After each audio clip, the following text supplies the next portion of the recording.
Okay. Well, hello everyone.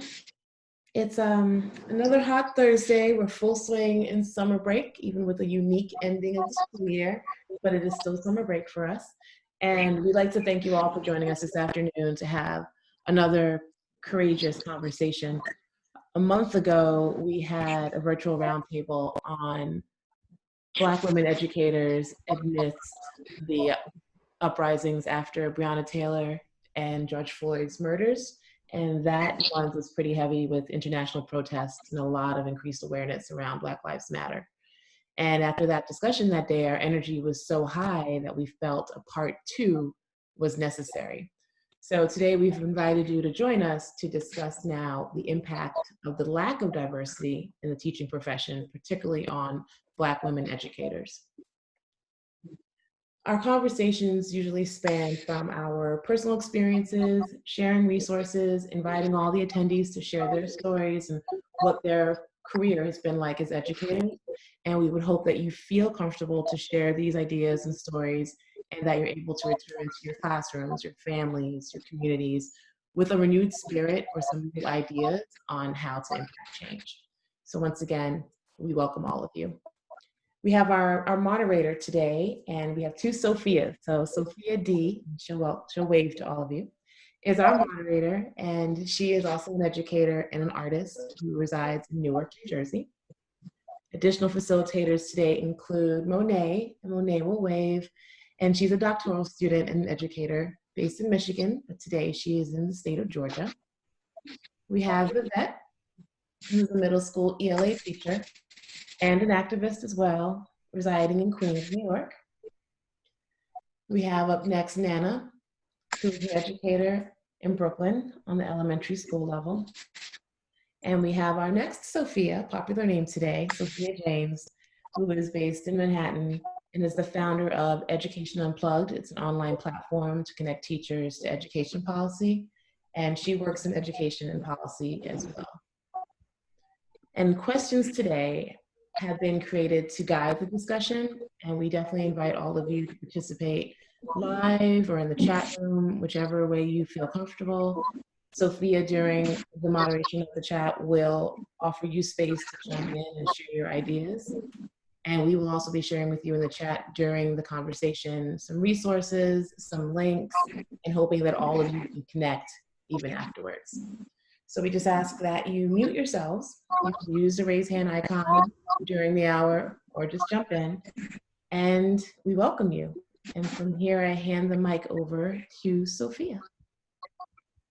Thank you so much, and welcome everyone. And I'm looking forward to having yet another engaging conversation, especially in light of what's going on with this country. So for the past 3 decades, two concerns have dominated the national conversation about the teaching workforce: diversity and talent. The teaching profession is not as racially diverse as it needs to be. In most states, there is a large growing gap between the percentage of students of color versus the percentage of teachers of color. And where states, where public school teachers are predominantly white and do not come close to reflecting the diversity of their students, what else can be done to correct the imbalance within our schools?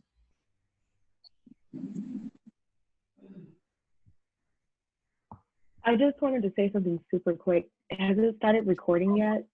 Yes, it has. It is? Oh, okay. Okay, sorry. And anyone can chime in.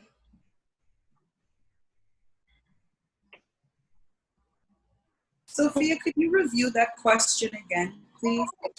Mm-hmm. So pretty much within the past 30 odd years, there were two concerns in regards to like the national overall conversation about the teaching workforce: diversity and talent. There's an imbalance there. A lot of the majority of the teaching professions are not as racially diverse as it needs to be, especially within our Black and brown schools. In most states, in particular with like charter schools, for example, there are a large and growing gap between the percentage of students of color and the percentage of teachers and also administrators of color. So pretty much in states where public school teachers, charter school teachers are predominantly white and do not come close to reflecting the diversity of students, what else can be done as administrators, whoever are administrators online and also educators online, can be done to correct the imbalance within our schools to support our students? I'd like to chime in. I think that really falls on the shoulders and the decision making of the admin or that hiring team, because ultimately it starts from the top. And so the leadership needs to have a vision of their school culture, what they want their school to look like, and hire teachers according to who can best execute that vision. So with that being said, it's not to say that a white educator is not capable of educating Black students, because I think that's what the counter argument always is. That's not what we're saying here. That's at least not what I'm bringing to the table.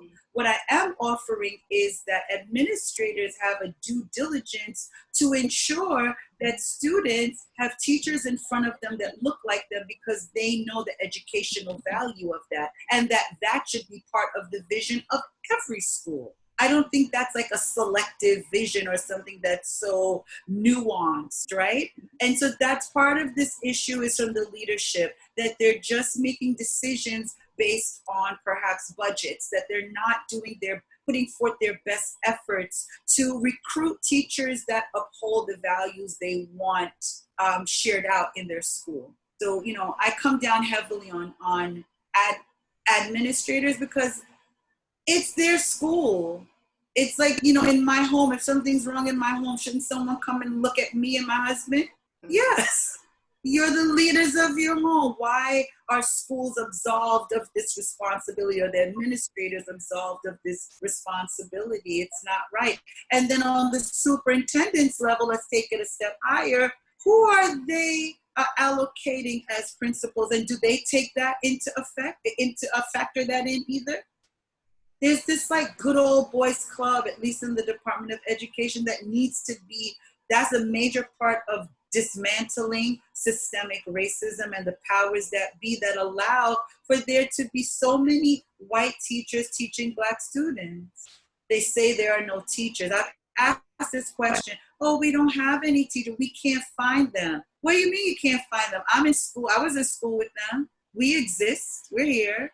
No, the problem is they're not really looking, because they don't really want us there. I've come to that conclusion, because what else could it be? I'd like to chime in as well. Oh, Jamila, you can go ahead. Yeah, it'll be real quick. I'll go in after you.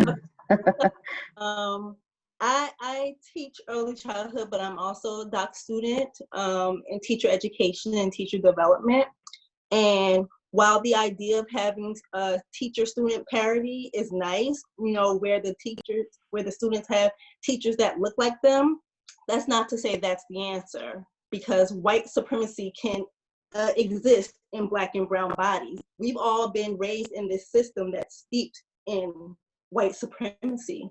So that's not necessarily the answer. What we need is just a complete dismantling and rebuilding of our education system, including the curriculum. It needs to be culturally relevant, it needs to be responsive, it needs to be sustaining, and it needs not only to be taught to Black kids, it needs to be taught to all kids. It needs to be taught in schools where there are white kids and white teachers only. It needs to be taught across the board, because only focusing those kind of programs in schools with predominantly Black students is not going to solve the problem.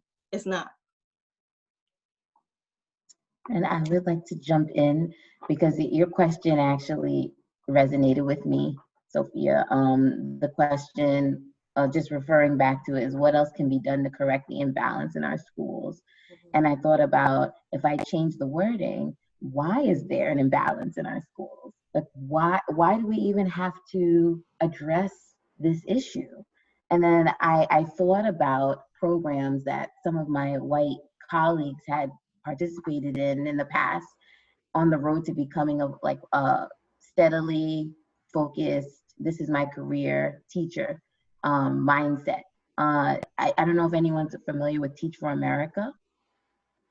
Yeah. Okay, so my younger sister, she was a part of the program at one point, she's not a teacher anymore, she resigned, but I thought about what I wanted to do a little research on that program and who it recruits, for the most part, who joins it. I think, I'm getting some faces, so I could tell that people kind of know what's going on with that.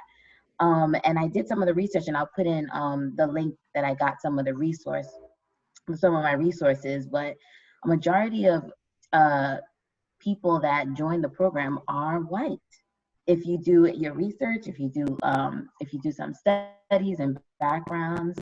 And I also noticed that this program does cater to white educators. Like, for instance, it's because it is some kind of almost like a pathway to figuring out what you want to do in life for some people. For some people, it is a stepping stone to teaching, to see what it's like teaching in certain background, teaching in certain communities, teaching in certain neighborhoods and districts, and almost as if it's some kind of leverage. It offers some kind of leveraging support and testing the waters type of mentality, right? Along with a myriad of other problems. So this is something I noticed as to why there is an imbalance in the first place and why we have to address it. So, and also promotes gentrification as well. So there's a lot of issue with the imbalance in the first place. So that's something I kind of wanted to throw out there, and maybe as to if there's a way to address this issue, maybe going back to that that program in the first place, addressing that, and maybe hearing your thoughts on what you think maybe the problem or maybe not with the program. Well, I wanted to take up what Nana said, and I think Jamila also picked this up. There's I believe in abolition. Let's burn it all down and start over. If the roots of our education system in this country were created for white males of a particular class, then in many ways they will never ever fit anybody in this space. Like, in this space right now, they weren't created for any of us. Mm-hmm. I think the second thing that comes up is that when we think about literacy, when we think about math education, when we think about science education, it all begins with whiteness. It all begins with what works for this group of children. And then we go into Black and Brown communities, and we're quote unquote replicating certain imagined ways that Black and Brown kids need to be picking up literacy, math ed, science ed, and they're doing it. They're already doing it. We have pictures of Black girls' hair and the geometry, like this sacred math that sits on their head. And so the question then becomes, why are we so resistant? Like, if we have data, we have research, the stuff we're talking about here isn't anything new. Why are systems so resistant to try? Like, we know what doesn't work. Let's try the things that actually could work. I think it's beautiful, some of the things I've seen in the wake of these uprisings. There's a group of high school students who are suing McGraw-Hill for intentionally erasing and omitting the histories of Black and Brown people in this country.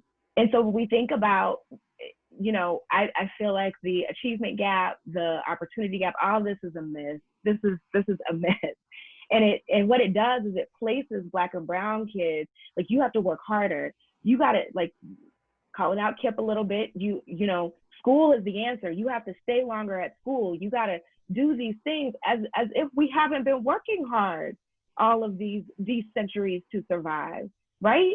Like, if we know the story of Reconstruction, we know that Black people were largely thriving. There was Tulsa, there were governors and members of Congress coming from Louisiana. There were more Black folks in Congress than there were, in the Senate than there were now. So I think that we have to examine the lens that we're looking at high quality teaching, even literacy through, and we need to reprogram that. We need to resituate that. And then the last thing I was gonna say is that I heard culturally relevant teaching is like, what does decolonizing practices look like? And what is the availability, not just for white teachers, because I think a lot of times when we think about anti-racist professional development, it's largely for white people or people who are Black. But we as African-American teachers, we also need some deprogramming from the colonizer in our head and our hearts. So when we are going into classrooms, we're centering educational practices of liberation as care, as love. I know we talk a lot about social emotional learning and there's a lot of stuff around it, but I want to push back against that a little bit. In what ways are we assuming that children don't have skills?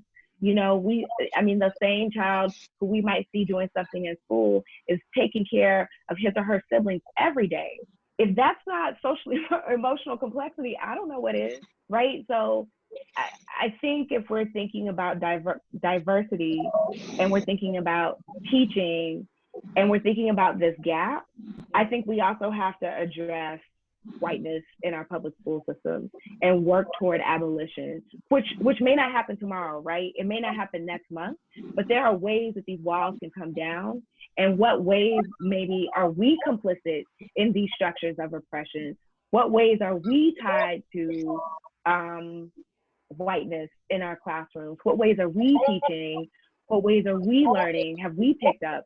Everybody in the space is to some degree rewarded for the ways in which we perform success. Success largely dictated by whiteness. We were probably all on the honor roll at some point. We all celebrate our students who do those things. And I think we have to figure out how do we resist like those types of grooming, and how do we also celebrate the ways that we are upstarts, that our students who are rebellious, because that's a skill, right? Our students who are stubborn, because that's a skill, because we need that way of thinking in Congress. We need that way of thinking as in any profession. So I guess I'm just thinking about how might we redefine what quality teaching is? How might we be more specific about what diversity is? I think so. Monet, you said so many gems, and it makes me think about, it comes back to having an actual respect and regard for communities that are different than yours. And that's where stuff starts and stops for me largely, especially when we talk about diversity in education. It's like, you actually have to value my experience as a human. You have to value the fact that I do take care of my younger brother. You have to value the fact that I have these other responsibilities, and I'm not coming to you as a blank slate. I am not this empty vessel that is just waiting to be poured into. So that's for our students, and that just comes to mind. Well, we also think about education. So I did Teach for America. I came into education through Teach for America. And I do not lead with that, because that is not a marker of my identity in education. But I did some work in their selection process that showed me a lot around how they don't value the experiences of Black and Brown people, even though they want to put teachers into Black and Brown communities. I remember having conversations because the selection process ranks applicants. And if you came from an HBCU, you enter in a different ranking. I'm a graduate of an HBCU, proudly. That's a problem to me, because what you're doing is you're already starting with a mindset as if someone is less than because they came from an HBCU. That's a problem. But you have the unmitigated gall to want to enter our communities and educate our children. How? When you don't value the experiences of people who look like them, not that have the same experience, because we are not a monolith. But you don't value the adults who mirror the myriad of experiences of the students in the communities that you claim that you are seeking to serve. You at your core don't actually value and respect them. You don't actually value and respect them in deep regard for diverse experiences. That's the part that people want to tiptoe around. That's why we're seeing this uprising in these high-performing charter networks where people have had enough, because you are claiming that because white is right in your mindset, that if you just do what we say, you'll succeed. No, you don't get to do that. You don't get to come into our communities and tell us who we should be. You don't get to look at our teachers and tell us who we should be. People don't want to tell the story about the fact that if you look at data for diversity in education and the teaching profession, it's cut 1,000 ways from Sunday, but you know what you have to do math for? To find out how many Black women are in the classroom. Because that statistic is not sexy. They want to sit up here and always tout about the percentage of Black men in the classrooms, but you don't want to tell the story about Black women. You don't want to tell the story about how we're not represented at the principal level, how we're not represented at the superintendent.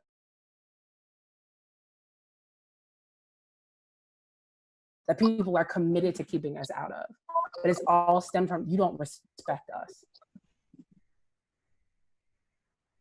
Wow, thank you so much. That was powerful. I think I need a moment. Ooh, yes.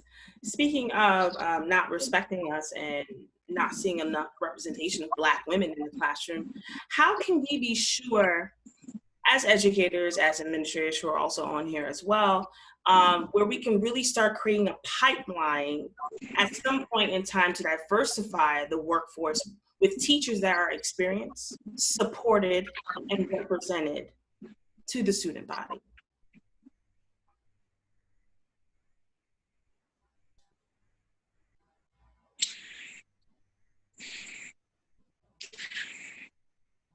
I can start chiming in here, sort of as coming from the administrator level. I think it's really important that we create those teacher leadership programs that actually encourage and also value what teachers from different backgrounds and experiences are bringing.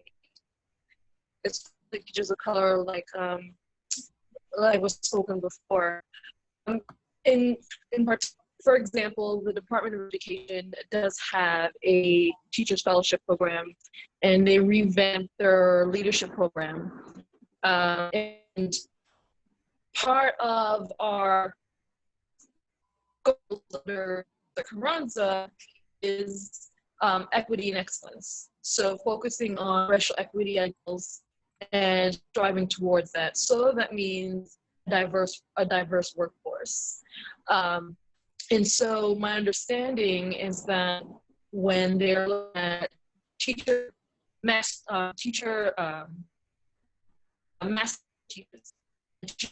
programs, yeah, that are teachers of that are both Black men. As some of you may know, there is the New York Men Teach.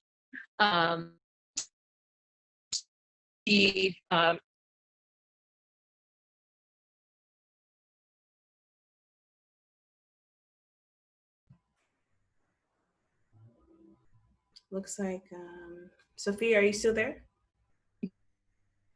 Can you? Yeah, you're breaking up.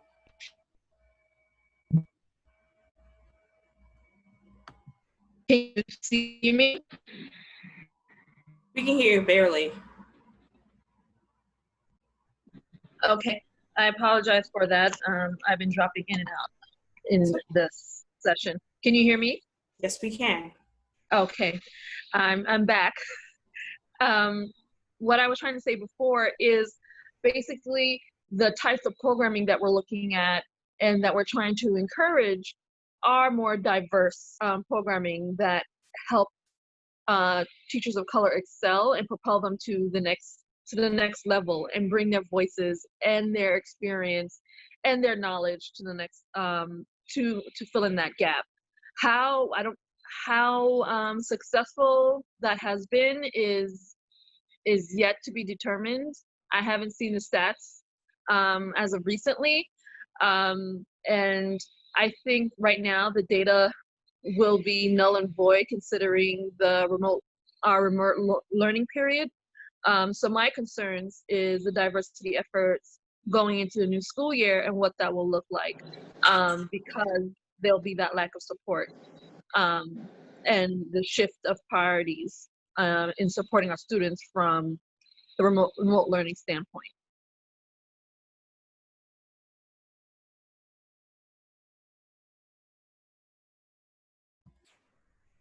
Would anybody else like to chime in?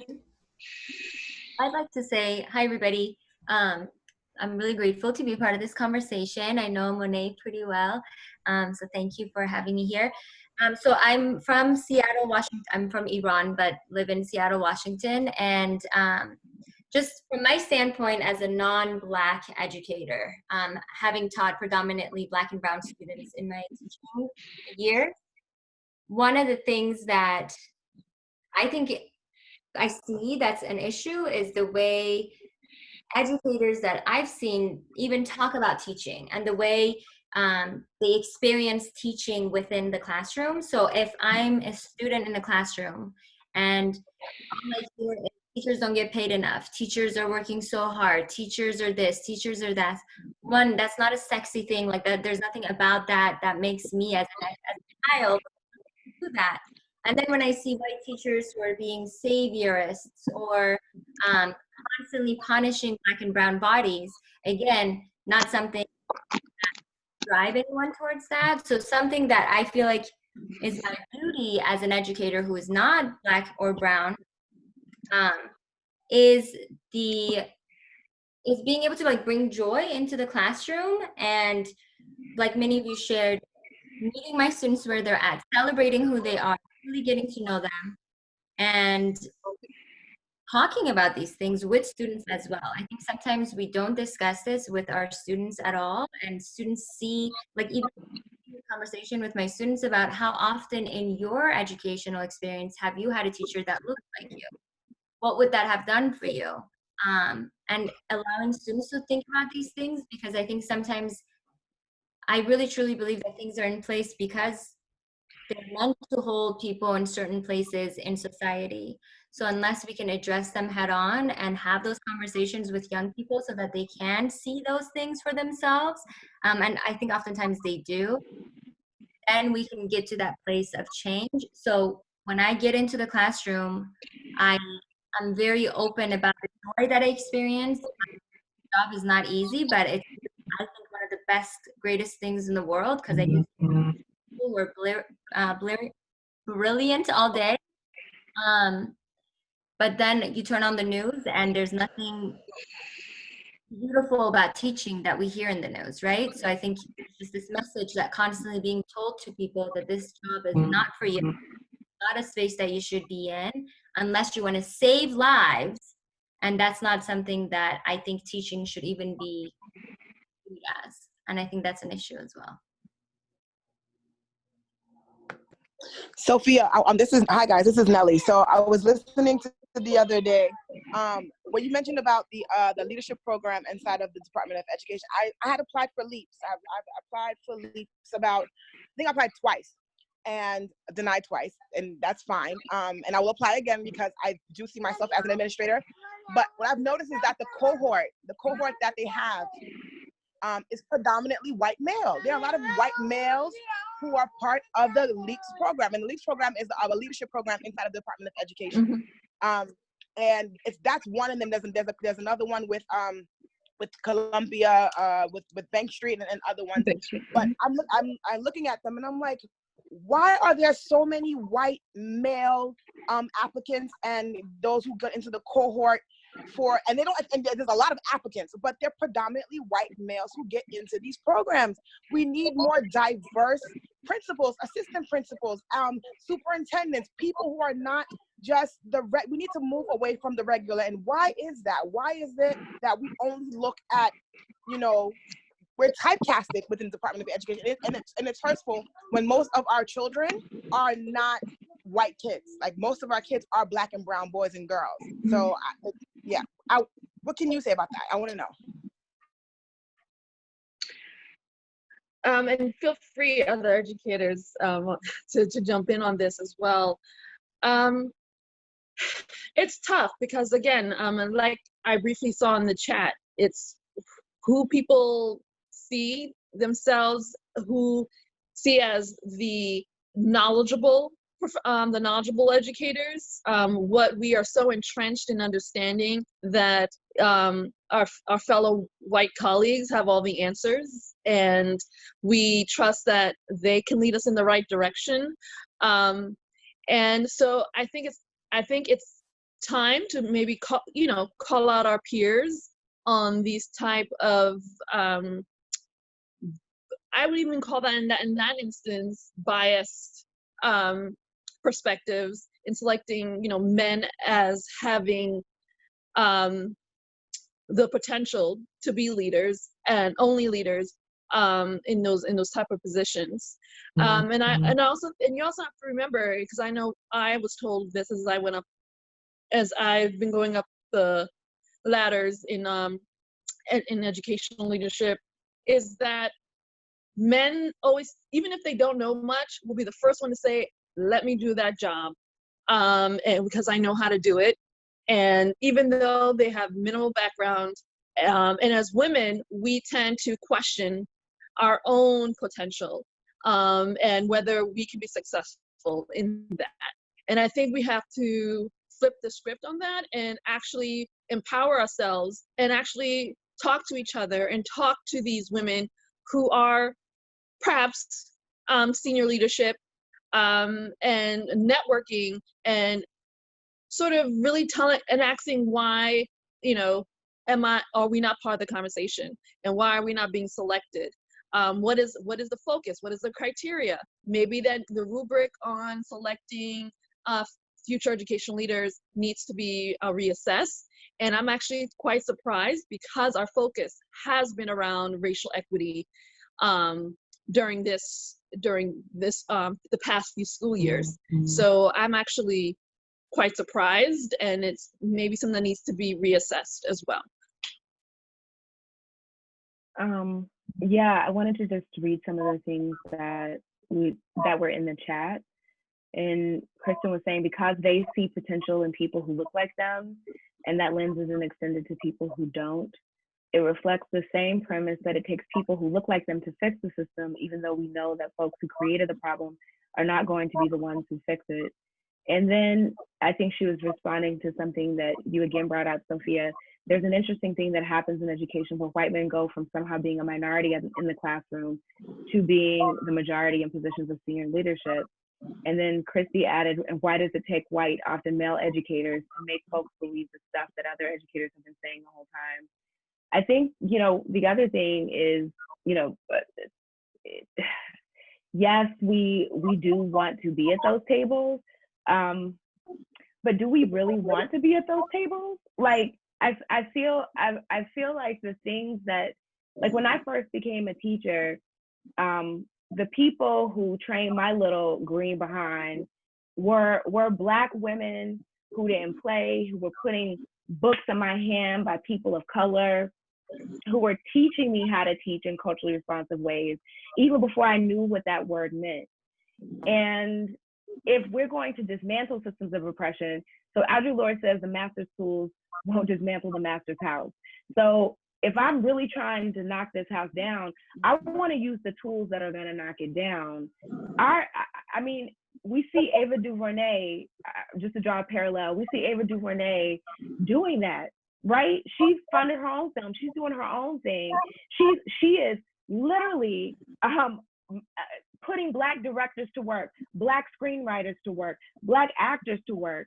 And she was like, I don't see y'all doing it, I'm gonna do it on my own. And got so big, now the movie studios are calling her to make all these movies. And she's still making the movies she wants to make, right? She's still putting these young Black directors with talent to work.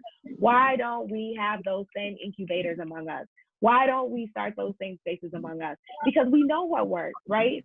I wanted to also pick up something that my girl Gazelle said, love her, is this notion of what it means to be a teacher. So if we look at these ads for teachers, right, by the Ad Council, it's largely a white man looking like, he's got sleeves rolled up, he's smiling. So the iconography of even what a good teacher looks like doesn't look like, you, Mrs. Lovato, doesn't look like folks in the room. We're the people doing the work, right? We're the people staying after school sometimes. We're the people figuring out how to call social services so we can get kids what they need. So then the question becomes, how do we meet students where they are?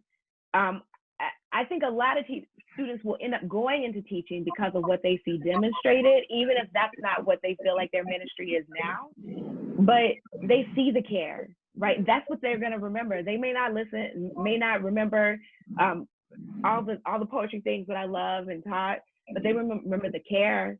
They will remember like, hey, come after school because I'm about to help you out. And that's the thing that propels them, that helps to create that transformational place. But I think we have to, not just a pipeline, but we have to change the way that we recruit. We have to change the way that we teach, right? So that it's actually attractive to students. But I think we need to be in the business of creating our own tables. We have the money in our community. You know, yeah, we're struggling, but we have the money. We have the genius. My parents are who they are. I'm from the South, I'm from Georgia, Decatur stand up. And my parents are the product of being in segregated schools with Black teachers who loved them, cared for them. Both of my parents became educators and saw them.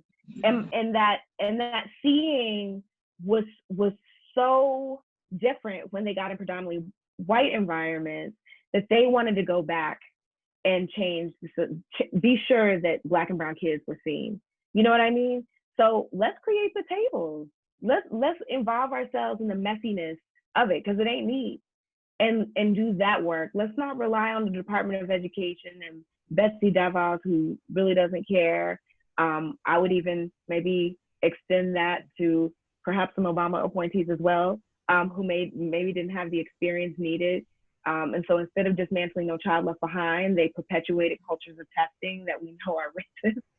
So let's look at our own tables. Let's not worry about what they're doing out here, so that we can actually establish those pathways. Thank you so much, Monet. That was amazing. And it actually ties into our next question. So several school officials have said there are many roadblocks for some minority college students are the requirements that they have to pass, the teaching requirements, like the core exams, before being admitted into specific teacher prep programs. In particular, they said it was difficult for some students to pass these practice exams on the first try, leading students to have to pay more money for test preparation and administration, or to choose a different focus of study or a completely different path. So my question to everyone, do you feel the certification system itself is broken? And is it hurting not only our students, but also our future educators? Not broken, it's doing exactly what it was intended to do. As you asked that question, all I heard was SAT, ACT, GRE, LSAT, every other assessment that is designed centering a certain experience and is not inclusive. So it's going to do exactly what's intended. I think about how many principals I know in New York City, you pass the test, that doesn't mean that you're actually qualified. But you passed the test that was designed to really lean towards you and your experience and how you demonstrate learning, right? It makes me think about our students and how we assess our students and how we determine what they know and what they can do. It's a parallel. It goes right up to adulthood and beyond. And so when you think about certification, I know someone who connects with her students really well. She's Morgan alum, really passionate educator, and had to take the praxis assessment multiple times to pass. Doesn't compromise her quality as a teacher. Whereas now as she goes through like the board certificate, the national board certification process, which tends to lean, my understanding is that it leans more towards like quality of practice. I'd imagine it might still be a flawed system. I'm not well versed in it, but she said like she's felt more pushed by that than having to take the praxis 6 times. So again, where is the value held? Are we saying that because you can pass a test, you're a quality teacher? That's a problem. That's a problem. So yeah, is the system completely jacked up? Absolutely. I can't say it's broken though, because I don't know that they ever intended to get a whole bunch of teachers who look like us in front of our babies. If I could just add to what you were saying, Kristen, and thank you so much for sharing that perspective. I also come from an early childhood development background, and a big wave in the last year or two has been an initiative that the early childhood field has been doing called Power to the Profession, which which is basically supporting the early childhood teachers around around opportunities, because they make it extremely hard to get the certification, because not only are you paid very low as an early childhood teacher, that to get your master certification, your after your bachelor's, to get your master's, and then take the test after that, after you receive your master's certification, after your master's degree to get certified, you're talking upwards of $500 or more, depend on $300 or more, depending on how many tests, test certifications you have to take. And when we look at the percentage of who are the races of early childhood educators, they're mostly Black women who are in the early childhood fields, and they're not being paid according to the amount of time that they put in, and the type of also the amount of studies that you have to do in order to receive your certification. And so there's this ongoing battle with this broken system of affording the education in order to do a job that does not pay very well at all. And so it's sort of like a hamster wheel at this point, running, but not being able to afford to further yourself in the field. And I was thinking about earlier about the concept of redlining in communities, preventing people of color to live in certain communities. And I think of that in the same way when it comes to education. How it's not the greatest paying field, education, unless you go into the private sector, but that's a whole different story. But when you think about that, when you think about how much we are paid in comparison to what is required of us, it's almost like trying to become a doctor, and the level of knowledge that you must obtain, the PhDs, the EDDs, the things that you want to acquire, but yet the education field does not support that level of work, and who again has that flexibility to enter a program at their leisure, and be supported in different ways to get that program. And I can say I've even had my own difficulty, because there's this great program at NYU. I was thinking innovation in educational leadership, but they're asking for about $78,000 per the 2 years. So it's like a 2 to 3 year program, but each year it's 78. And I'm like, who's paying for that? And so it's a catch-22, and I don't know how to necessarily fix it, because it starts at the very top as to the individuals instituting these protocols and ensuring that it becomes a level playing field in terms of who wishes to become educators. It's people who are passionate, because education is a calling. It's not something, not everybody wants to become an educator. It's definitely a passion. It's people who are really interested and invested in teaching children, who have the patience to teach children and create the programming for children, because you definitely have to have the mindset for it.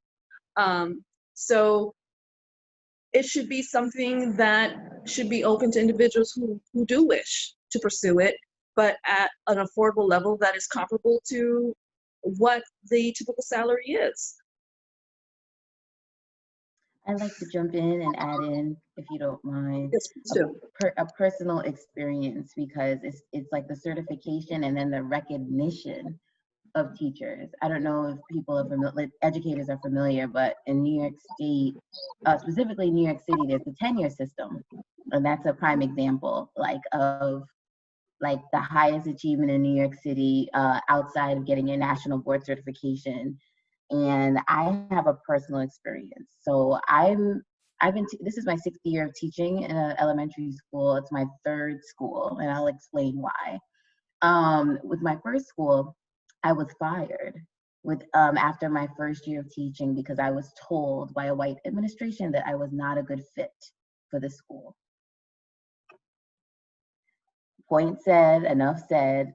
I did everything I could. I worked really hard. I followed the feedback, but it was my first year out of college after taking the certifications, 3 exams, and then sending in my video of like my teaching style. It was a whole wad of like hoops and just hurdles to pass through in order to get that certification in the first place. And I went to my second school. My tenure ended up being extended for a myriad of reasons. We want you to have more experience. And when I went to my third school, I was extended 2 more times because I was told, you need more experience. You need more experience. Back 4 years ago, your rating wasn't that great. 4 years ago. Even though the past couple of years you've been doing pretty well with your, your ratings, your data's been great, all your observations, all of it. And still to this day, I'm fighting to get that recognition that my white counterparts, unfortunately, did not have to experience. My colleagues did not have to go through the hurdles that I've gone through in order to try to even get to that place. They get it maybe after 2 or 3 years. For me, I'm nearing the 10-year mark. Still, it's always, you got to do more, you got to do more, you got to do more. And I realize, yes, it is a system that was set up. Like, I can do everything I'm supposed to and more, and I'm still not matching or aligned with my white colleagues, unfortunately. So I wanted to share that because it came from a personal place about how the system was set up with the testing, the certification, the recognition. I was told, let me even add this, to go out of state and do a scholarship program to get your tenure. Go to Maine. Let them show you a few things. Go to Maine? Who's paying for that? Like, I'm telling you that, like, the experiences, I'm not even sure what other Black educators have experienced that I don't even know of, but they are real. And especially in a city as diverse and supposedly as supportive as New York City is, New York State is. So I definitely agree with Kristen and Sophia, like the money, the funding, and the lack of respect, and the system in general was really set up for us in a certain way. So I wanted to just add that in there. Any more thoughts or experience are gladly welcome. Just needed to get that off my chest. Thank you so much for sharing. Looking at the time, it is almost 6 o'clock, and I'm loving this conversation, actually. I'm loving the dialogue, the information that's being shared. And before we wrap up, unfortunately, because we do have to keep time, would anyone like to share any final thoughts? I'll share Sophia real quick. My apologies, I jumped on a little late ahead of me, and I'm Sean Hembrick. I'm coordinator for equity and inclusive excellence at Auburn University in Alabama, but I'm originally from New York. I just wanted to I appreciate everybody's sentiments in regards to teaching. I haven't personally taught, but I do work closely with college students, so I guess I'm kind of more so a practitioner, and I do agree that there are a lot of things in place that kind of hinder us from actively doing the work, especially in teaching. But I just want to let you all know that if you are pursuing teaching, that you know that is a noble field, and that you should continuously put your best foot forward and do the work, and don't let nobody stop you, even though there are systems that hinder us. It's about the children, it's about the students, and we are needed in the field. So continuously do the work, and I appreciate each and every one of you for doing this work in education for sure. Can I just ask Nana a question? I would love to know, how did you sustain yourself in that environment enough to say, like, I want to remain an educator, I want to stay a teacher? Because I think that there are, your story resonates with a lot of folks. And there are teachers who leave, right? Because they're just like, you know what, this is for the birds, like, I'm gonna go do something else. So what did you do to fortify yourself and to sustain yourself in an environment that's just so toxic and just not life-giving at all? Okay, I'll share briefly because I'm sorry. I'm so sorry. Hi, Sean, I'm so sorry. I was talking to Nana. Oh, okay, my apologies. No, my But fault. jump in after she finishes, brother. Do it. No, Yeah, you sure. good. We appreciate, the encouragement to stay and to keep going. Thank you, Monet. You know what? Like Sean had mentioned too, actually, it's the children. I kept questioning myself every year. I'm getting kicked down. I'm being told by the administrators, you should go dance. You should do theater instead. Teaching is not for you, Nana. I don't think this is for you. This is this is real. So it was just the thought of the kids. I felt like the support from the community and the children, they pushed me to stay, and they pushed me to keep going. They pushed me to continue when I wanted to quit. So I wanted to quit so many times, but I realized, I'm not doing it for you, white folk, excuse my French. I'm doing it for the kids of color that need me. They need me here, or else they're not going to connect as well if I'm not around. So that was my fuel to keep going, Monet. And it's a day by day process, but I'm still pushing. And if I can just say, Nana, thank you so much. And God bless that you are holding on and staying on, because it does make me emotional when I hear, my fellow educators who are leaving, who are saying, I can't do this anymore, because it hurts me, because knowing that the impact and what they still have to bring to the field, and that they're being kind of pushed out of yet something else that we work so hard to work towards.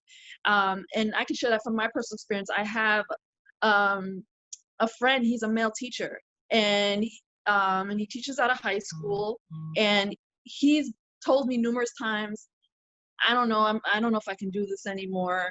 And he's like one of the few Black teachers in the school. And I'm like, but these students need you, don't leave, I'll try to give you some more like self-care, some encouragement. I just want, and you can't sometimes convince someone that already feels in a pit of their heart that, they're not being motivated to do more and be more in the classroom. And so I definitely say there definitely needs to be a support system. And I know I read numerous articles about this in terms of how there's a different self-care type of management system that we need as teachers of color, because that support system, we're not going to get it from white administrators, and even from our white colleagues in that same sense. So I think we do have to kind of build that unity and continue encouraging each other. And if we have to form our own union, in terms that are separate, just to have that empowerment base, I think is really important, because it really hurts me when I hear fellow educators of color saying, I've had enough, like this is not for me, when you came into it knowing in your heart this is what you wanted to do. And I actually try not to, I don't want anybody killing their dreams and killing the potential of what those children might be missing, what those children in those classrooms might be missing out on. I mean, it's a very difficult decision. I almost left education completely. Those who were cohorts of mine know I almost left, I almost gave up, because I understand how Nana felt like. I was exhausted, underappreciated, feeling devalued. And as an artist, I was, it was more than just the kids for me. It was just like, okay, what about my well-being and my self-care? And if it wasn't for my community of not only educators, but healers, social workers, people from different industries who just came together and supported me, I don't know. I don't think I would be here talking to any of you, actually. So, yeah, it's a very difficult, at times traumatic experience and decision to make as an educator in choosing your livelihood, your mental well-being, your mental well-being, or staying out of school where you want to stay for the kids, but you also want to make sure that you're okay for yourself. So. The art of mindfulness. So make sure that you practice in mindfulness in the work that it is that you do.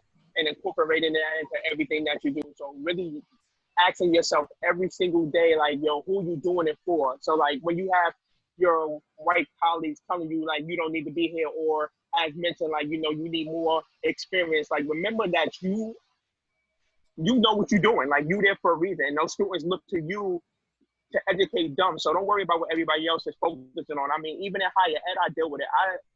I had to take a year off from higher ed to determine if I still wanted to be in it, primarily because I needed to really find myself and make sure I was in the right mental space to do the work.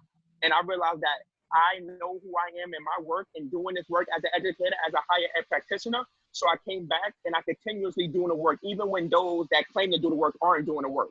I know what I bring to the table. So as you continue to teach and educate, remember what you bring to the table, and that's all that's a matter. So continuously do what you need to do to move forth in the work, understanding that yes, you may be burned out because the systems are not made for us. They were never made for us. However, students understand and they see us.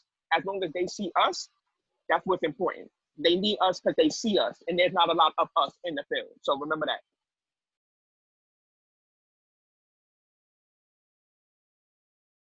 I think too, like I listening to Nana talk and Sean, it's like if we were each other's co-workers, you know, we would be encouraging each other, right? We would be disrupting this. And so it's so important too that we are those people. So, you know, put yourself in the fire. So if I'm in a meeting and I hear an educator being disparaged, the white gaze being used, I'm not gonna sit back and think about what would happen if I said something, right? I'm gonna speak up. I'm gonna be just as endangered as that person and say something.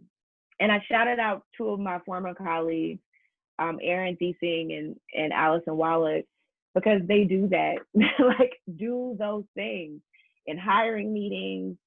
And Erin's helping me with some like equity work right now for free. She's like, this is a part of the reparations, right? Like these are the ways that we should be showing up, so that if I'm a white educator, or just I'm an educator with some power, I'm Black and I'm sitting in the meeting, I am not silent. I'm not silent because my silence means I'm complicit, and I'm as responsible as anybody else in that room for how you feel and what's being done to you in that particular moment. So when we talk about, you know, getting our own tables, at the tables we do get the chance to sit at, and we have the opportunity to sit at or stand at or eat at. Let's speak up. Let's not be silent.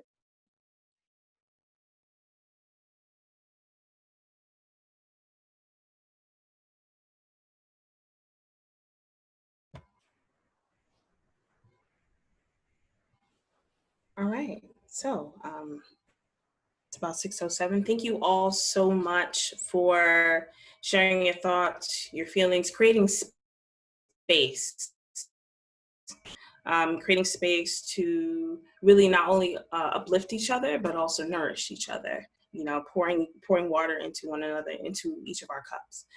This has been a really important conversation. Hopefully we can continue these conversations, not just for the summer, hopefully into the fall as well, touching on different topics that affect us, not only as Black educators, you know, Black and brown educators too, especially to those who are on this call. So on my behalf, Sophia D, I just want to say thank you to our panelists, thank you to our guests, thank you to Classroom Culture. There's definitely more information that can be found within the chat as well. Look out for Classroom Culture, Twitter, Instagram. There's going to be more information. I believe every week there's going to be a different topic, different discussions from different viewpoints. So check out Classroom Culture. And I just want to say thank you all. Self-care, self-care, self-care throughout this monumentous shift in the world, the new normal. But remember self-care. So I just want to say thank you. Good night.